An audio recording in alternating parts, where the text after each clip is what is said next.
dangerous. It is because of 207 that we now have a constitution that prohibits that kind of conduct, that kind of speech. It is an express limitation to the speech. It is because of that that we even had Agenda 4 commissions. It is because of that that we created the NCIC. And it is because of that that we have EACC, CAJ, Kenya National Human Rights Commission, and others. Madam Speaker, this is not just about politics. This is about our country. Madam Speaker, it is important to note that we, as a House of Parliament, impeached the Deputy President. Some people do not remember that one of the grounds cited was failure to uphold the dictates of the office under Article 75(2)(c). Under 75(2)(c), once you are removed from office, then Article 75(3) comes automatically into play. And that is to say that you can no longer hold any other state or public office.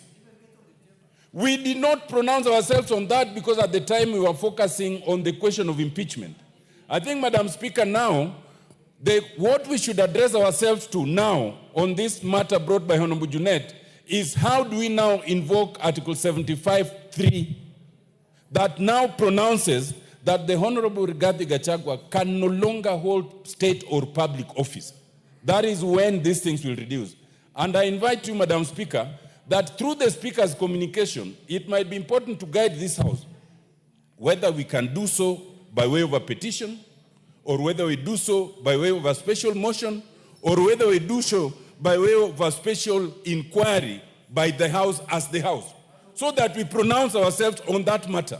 This is important, Madam Speaker, because while the Honorable Rigathi Gachagua went to court and sought to stop these whole processes, the court did not find merit in that. And the court is desirous of going to the logical conclusion, including the declaration of unfitness to hold office. To preempt that, the Honorable Rigathi Gachagua has now withdrawn his petition.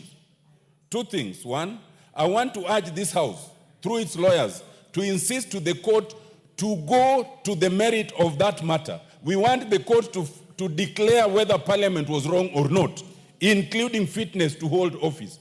But two, Madam Speaker, I think at the same time, I think we need to re-examine that very matter.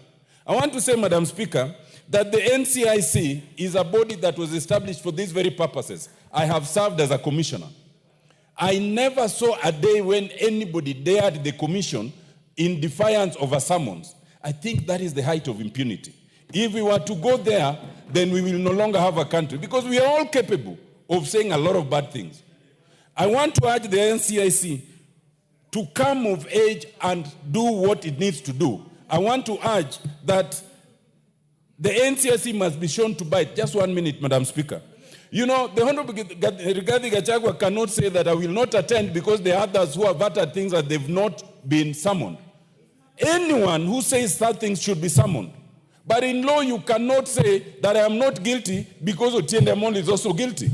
No, guilt is personal. Accept your own guilt and then let the others be dealt with. Just the way you cannot confess on behalf of the others. I want to say lastly, Madam Speaker, that this matter is so serious that it should not be left at the level of a general discussion as we are doing it. It must be concretized, because we found Rigathi Gachagua unfit to hold office. It is not just the court that can do that. Even a House of Parliament can do that, with the consequence that you cannot hold any other public office. I so submit, Madam Speaker.